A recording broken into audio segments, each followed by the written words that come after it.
Thomas the tank engine has worked his branch line for many years and knows it very well.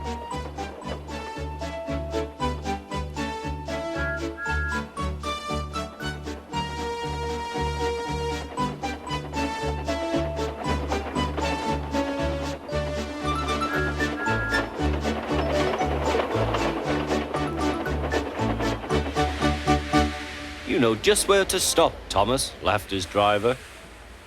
You could almost manage it without me. Thomas had become conceited. He didn't realize his driver was joking. Later, he boasted to the others. Driver says I don't need him now, he told the others. Don't be so daft, snorted Percy. I'd never go without my driver, said Toby earnestly. I'd be frightened.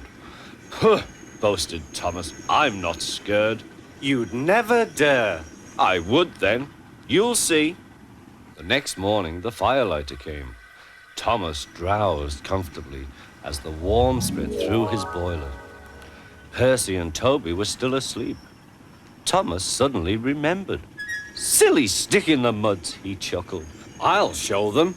Driver said I could manage without him. I'll just go out. Then I'll stop and wheesh! That'll make them jump. Thomas thought he was being clever.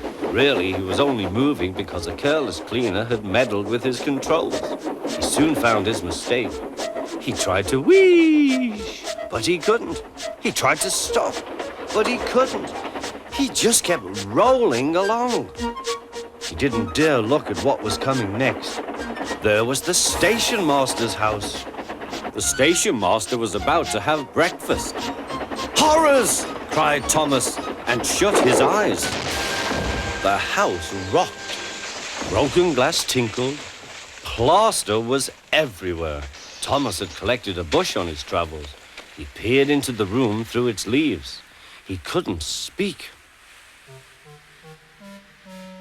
The station master was furious. His wife picked up her plate. You miserable engine, she scolded. Just look what you've done to our breakfast. Now I shall have to cook some more. She banged the door. More plaster fell. This time, it fell on Thomas. Thomas felt depressed. Workmen propped up the house with strong poles and laid rails through the garden.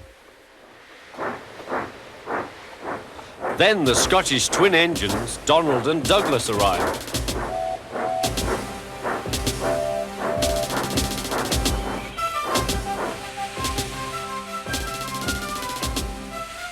Dinna fash yourself, Thomas. We'll soon have you back on the rails, they laughed.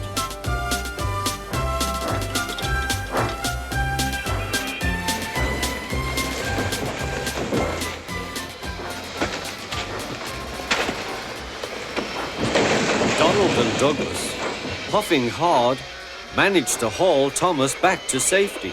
Bits of fencing, the bush, and a broken window frame festooned his front, which was badly twisted. The twins laughed and left him.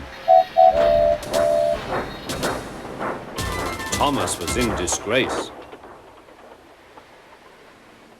There was worse to come. You're in a lot of trouble, Thomas. I know, sir. I'm sorry, sir. Thomas's voice was muffled behind his bush. You must go to the works and have your front mended. It will be a long job. Yes, sir. Meanwhile, a diesel rail car will do your work. A diesel, sir? Thomas spluttered. Yes, Thomas. Diesels always stay in their sheds till they are wanted. Diesels never gallivant off to breakfast in station masters' houses.